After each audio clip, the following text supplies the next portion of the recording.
이사야 65장 8절부터 우리 마지막 절까지 함께 나누겠습니다. 지난주 말씀에서는 이사야의 간구에 대한 하나님의 응답이 나왔습니다. 하나님께서는 이미 백성들의 기도에 응답하여 긍휼히 여길 준비를 하고 계셨지만 백성들이 긍휼히 여겨달라고 요청하지를 않았다는 겁니다.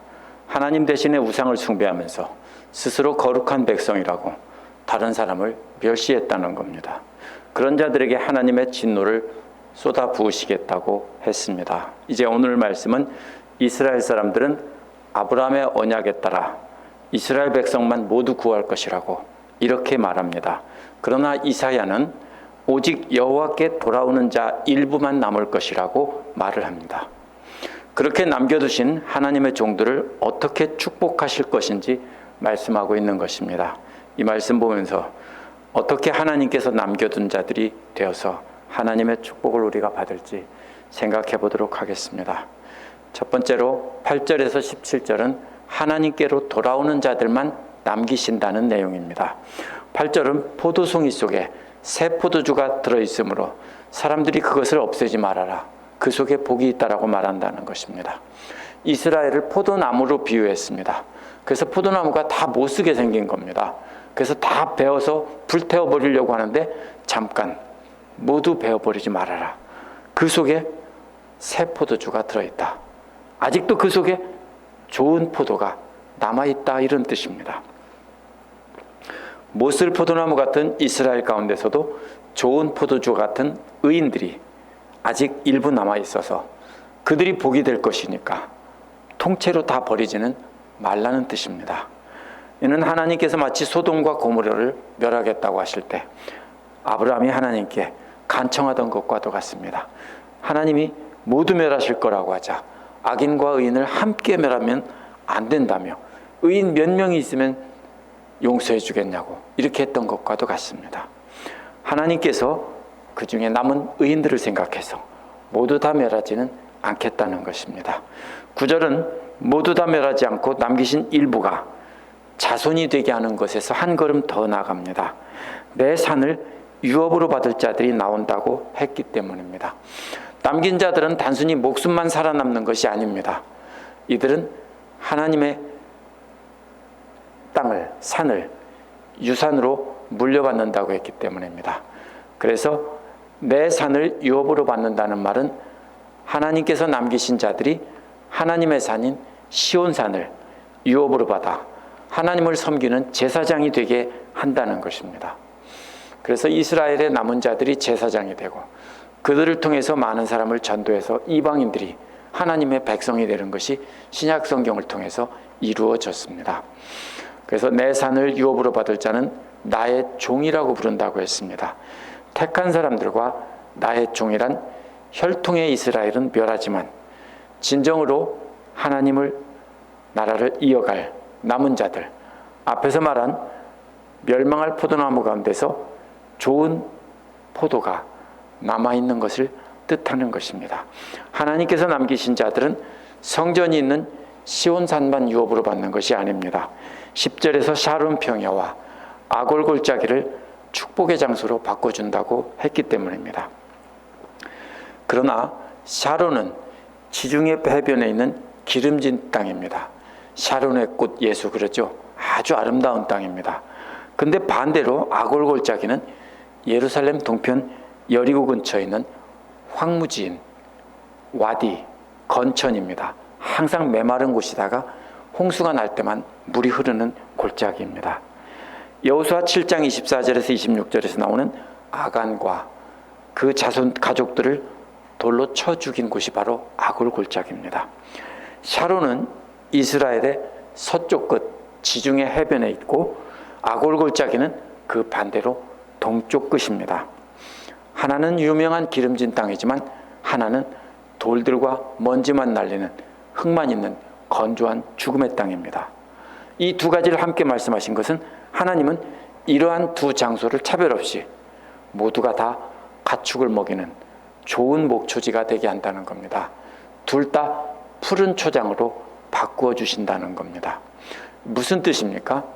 이거는 하나는 서쪽 끝, 하나는 동쪽 끝은 모든 하나님의 나라의 땅을 그렇게 똑같이 축복의 땅으로 바꿔주신다는 뜻입니다.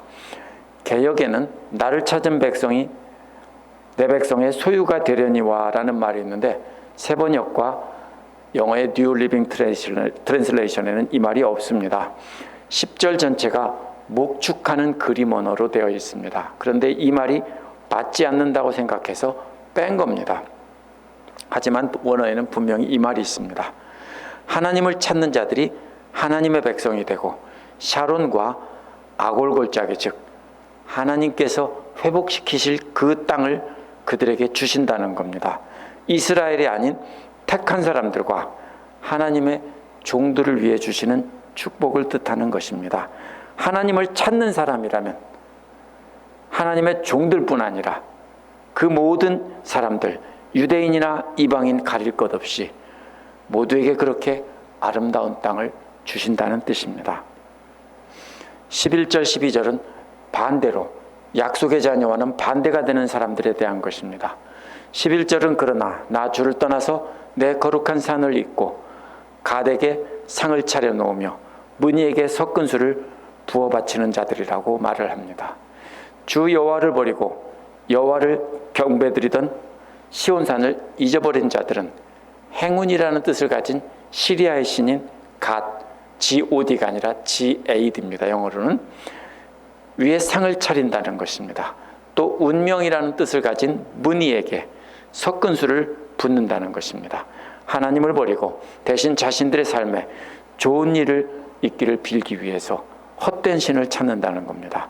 당시 이스라엘 백성들은 하나님은 저들의 잘못을 책망하시고 심판만 말씀하시고 자기들에게 복을 안 주시기 때문에 불편했던 겁니다. 그래서 저들은 자신들에게 좋은 복을 말해주는 거짓 신들을 찾아간 것입니다. 12절 앞부분에서 내가 너희를 칼에 죽는 신세가 되게 하겠다 라는 말이 11절과 연결됩니다. 신세가 되게 하겠다는 말이 바로 운명이라는 뜻을 가진 문이라는 말과 같은 말에서 온 말입니다. 이렇게 번역하다가 이런 언어 유의장치가 사라진 것입니다. 너희가 운명이라는 신을 좋아하냐? 그래, 너희가 칼에 맞아 죽는 운명이 되게 해줄게. 이런 뜻으로 이 아재개그 같이 한 겁니다. 이스라엘 사람들은 좋은 일만 있으라고 운명이라는 신을 섬겼는데 칼에 맞아 죽을 운명이 되었다는 것은 아이러니입니다. 이러한 아이러니는 계속 이어집니다. 너희가 살육하는 자에게 몸을 구부리게 될 것이다 라고 했습니다. 구부리게 된다는 말은요, 원래 경배한다는 뜻입니다. 경배할 때 어떻게 합니까? 땅바닥에 엎드려서 절을 하는 것입니다. 그래서 자신들이 경배하는 그 신이 바로 살육자라는 것입니다. 자신들이 섬기는 그 신이 자신들을 죽인다는 겁니다. 너희 모두라고 했기 때문에 아무도 그 운명의 칼을 피할 수 없다는 겁니다. 마치 이렇게 말하는 것과 같습니다. 너희들 그 우상들에게 경배하는 것 좋아하지? 내가 너희들 제대로 엎드려서 경배하게 해줄게.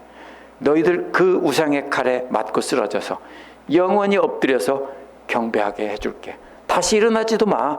그냥 계속 엎드려 경배하도록 내가 해줄게. 이런 뜻입니다. 이렇게 아주 뭐라고 합니까? 아주 사케스틱한 그런 말입니다. 12절 뒷부분은 내가 불러도 너희가 대답하지 않으며 내가 말하여도 너희가 듣지 않으며 너희가 내 눈에 악하게 보이는 일만 하며 내가 좋아하지 않는 일만 골라서 하기 때문이라고 했습니다. 모두가 그렇게 자신들이 섬기는 신들에게 죽게 되는 이유를 말한 것입니다. 하나님께서는 계속 돌아오라고 애타게 부르셨습니다. 그런데도 신용도 안 하고 멸망의 칼 앞에 나가서 쓰러지고 있다는 겁니다. 하나님께서 말씀하셨는데도 듣지 않고 딴짓을 했다는 겁니다.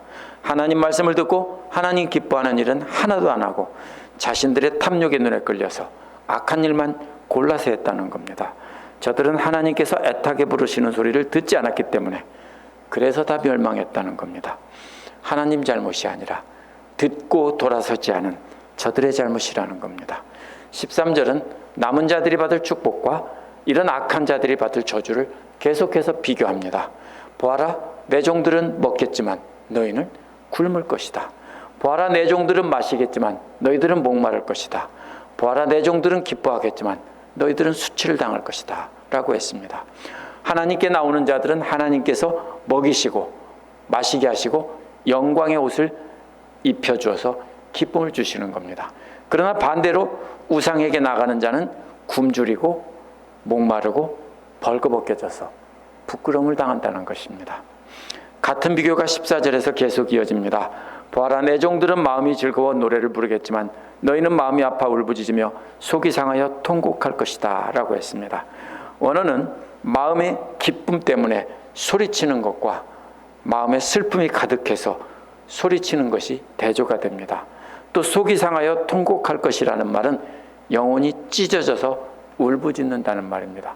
가슴이 찢어진다는 말과도 같은 뜻입니다. 슬픔 때문에 탄식의 비명을 지르는 것보다 훨씬 더 큰 고통의 외마디 비명을 지르는 것입니다.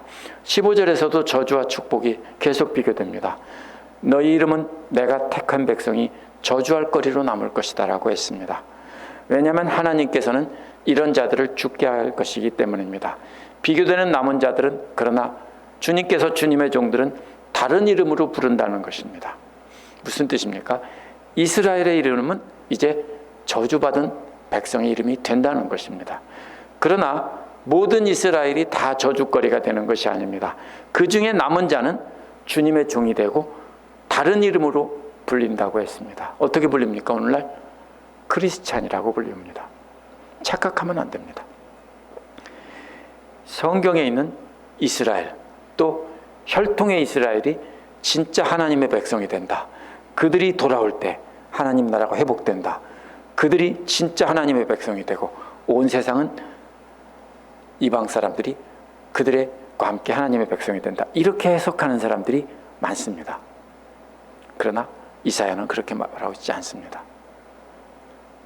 그들은 이제 하나님의 백성이 아닙니다.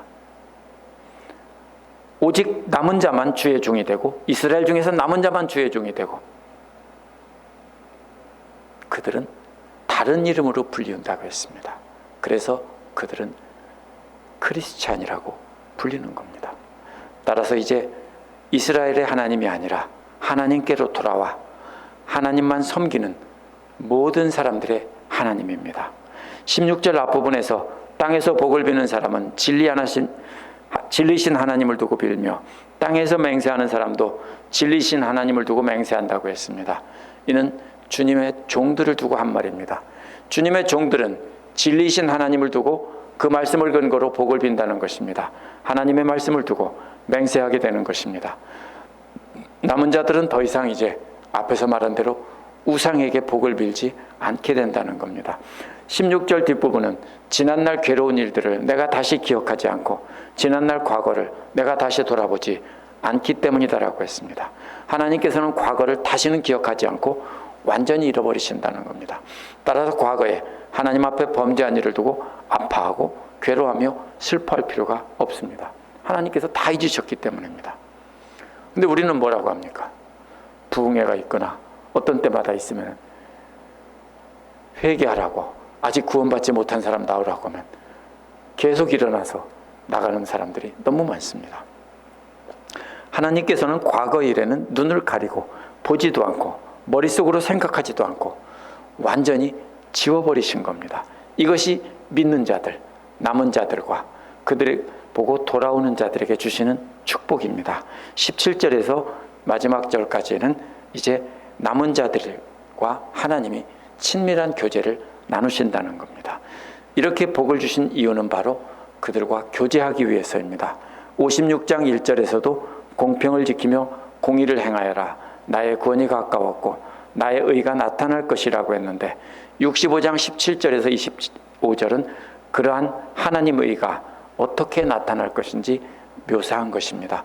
어떻게 하나님의 의가 나타납니까? 이사야는 인간이 할 수 없고 하나님께서 하셔서 새로운 창조를 하셔야 한다는 것입니다. 따라서 우리가 착각하면 안 됩니다. 우리가 말씀 잘 지키고 거룩해져서 그렇게 되는 것이 아닙니다. 하나님께서 간섭하셔서 하나님의 의가 나타나는 것입니다. 하나님께서 간섭하셔서 돌아온 자들을 새로운 피조물로 창조하실 때 되는 것입니다. 17절은 하나님께서 새하늘과 새 땅을 창조할 것을 보라고 외칩니다. 그러한 새하늘과 새 땅은 이전 하늘은 기억하지도 못할 것이고 마음에 떠오르지도 않을 것이라고 합니다. 이전 하늘과 이전 땅은 죄와 슬픔이 가득한 하늘과 땅인데, 새 하늘과 새 땅은 완전히 그것들이 사라지는 땅입니다. 하늘이나 땅이 멋지게 변한다는 데 초점이 있지 않습니다. 죄와 슬픔을 완전히 없애시고, 그러니까 하나님께서도 그 죄와 슬픔을 다 잊으시고 그 백성들에게도 그 죄와 슬픔은 완전히 잊게 하신다는 것입니다. 비유적인 언어로 그림을 그린 것을 문자적으로 해석하면 안 됩니다. 18절은 원어에서 왜냐하면이라고 시작합니다. 왜 죄와 슬픔이 사라지는 새하늘과 새 땅이 되는가 하면 이런 뜻입니다. 영원히 기뻐하며 영원히 즐거워할지라 라고 했습니다. 이제 새하늘과 새 땅에는 기쁨과 즐거움만 남아있기 때문입니다. 그래서 영원히 길이길이 즐거워하기만 하면 되는 것입니다. 하나님께서 남은 자들을 위해 새 예루살렘을 기쁨이 가득 찬 도성으로 다시 창조하셨다는 겁니다. 저기 중동 지방에 있는 그 예루살렘, 그 땅이 아닌 것입니다. 그 백성들은 즐거움으로 창조하신다는 겁니다. 태초에 천지를 창조하신 하나님께서 이제 새 예루살렘을 창조하시는데 기쁨의 예루살렘이고 그 주민들은 즐거움의 주민들입니다. 이제 그래서 처음 창조하실 때 보기에 좋았더라 하고 기뻐하시던 그 모습으로 다시 회복시키시는 겁니다. 18절에도 기쁨과 즐거움이라는 단어가 2번이 반복되는데 19절에서도 기쁨과 즐거움이라는 말이 계속됩니다. 기쁨과 즐거움은 새 예루살렘의 기쁨이고 그 주민들의 즐거움이지만 또한 하나님의 기쁨과 즐거움이기도 한 것입니다. 그 안에 다시는 울음소리와 울부짖는 소리가 들리지 않는다고 했습니다. 하나님을 떠나 음란하게 우상을 섬기던 백성들고 보고 슬픔과 분노로 가득하셨는데 이제는 하나님도 처음 천지를 창조하시고 좋았더라고 하신 것처럼 기쁨과 즐거움이 가득하고 그것이 영원하다는 것입니다. 그러니까 사람들에게만 있는 것이 아니라 하나님에게도 그 기쁨과 즐거움이 영원한 것입니다. 20절은 죄와 슬픔이 사라진 세상을 묘사하고 있습니다. 슬픔의 원인은 사랑하는 사람이 갑작스럽게 죽는 것입니다. 태어난 지 며칠 안 돼서 죽는 일은 고대에는 아주 흔했습니다. 아이를 낳고 우리가 100일 만에 잔치를 합니다. 왜 합니까? 오래 살았다고, 이제는 오래 살 가능성이 있다고 하는 것입니다. 사랑하는 아내나 남편이 갑자기 죽어 슬픔을 당했습니다. 그런데 새하늘과 새 땅에서는 그런 사람이 없다는 겁니다.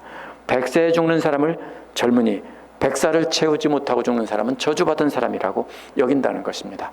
100살이라는 말은 문자적으로 해석하면 안 됩니다. 이것도 아주 오래 산다는 뜻입니다. 슬픔도 없이 행복하게 오래오래 산다는 뜻입니다. 그런 표현이 어디 나옵니까? 창세기에서 노아의 홍수 이전에 900살까지 사는 것과 같이 처음 창조 때 하나님의 창조의 모습을 회복해서 아주 오래오래 하나님과 함께 기쁨으로 오래 산다는 것입니다. 이것이 문자적으로 얼마큼 살다 죽는다는 이런 뜻은 아닙니다. 21, 22절은 자기가 집을 짓고 자기가 기른 나무 열매를 먹는다는 것입니다. 옛날에는 전쟁이 많았기 때문에 집 짓는 수고도 헛되고 심은 것도 헛것입니다. 전쟁이 나면 다른 사람이 와서 살고 다른 사람이 와서 자기가 심은 나무를 먹기 때문입니다.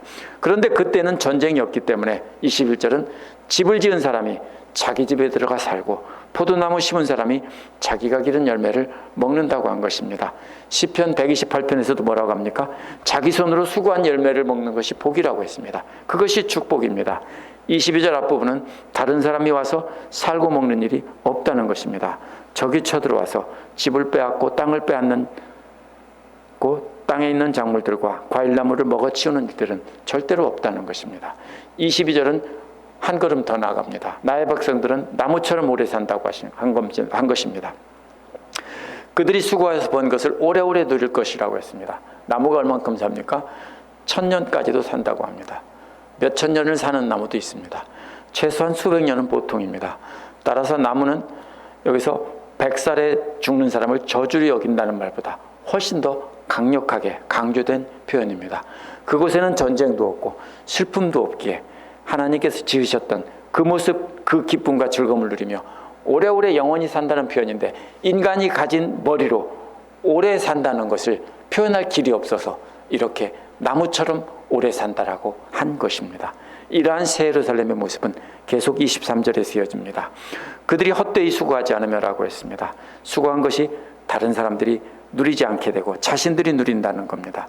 또 그 낳은 자식들은 재난을 당하지 않는다고 했습니다.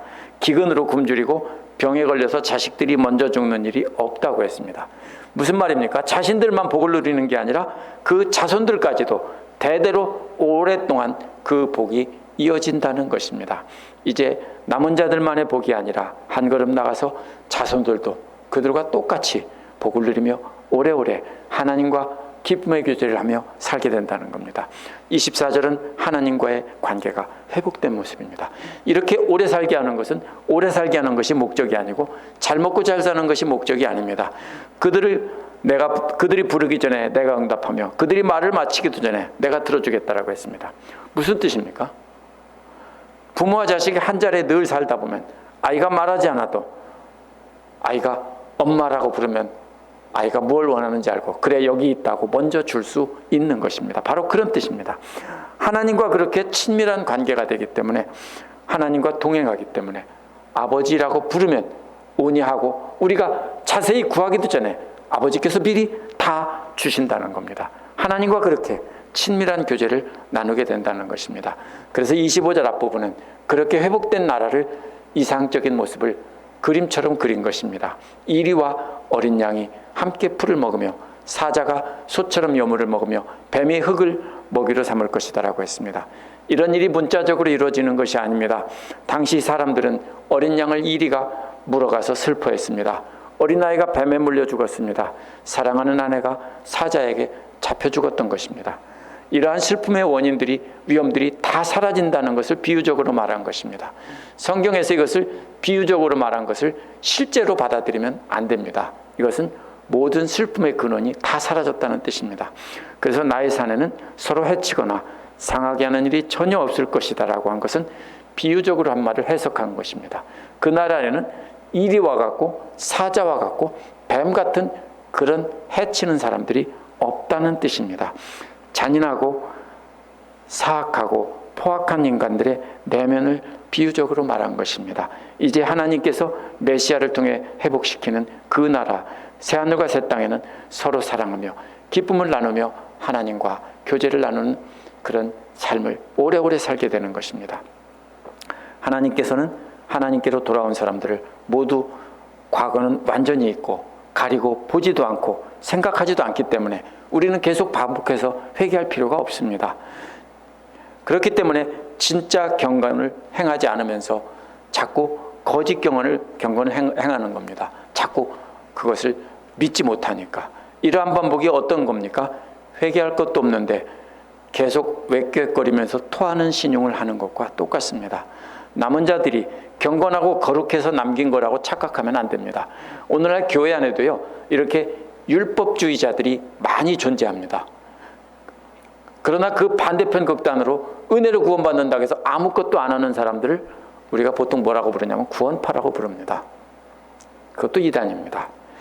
하나님을 향해 돌아섰을 때 하나님께서 모든 죄를 용서해 주시고 전적으로 하나님께서 하신 일입니다.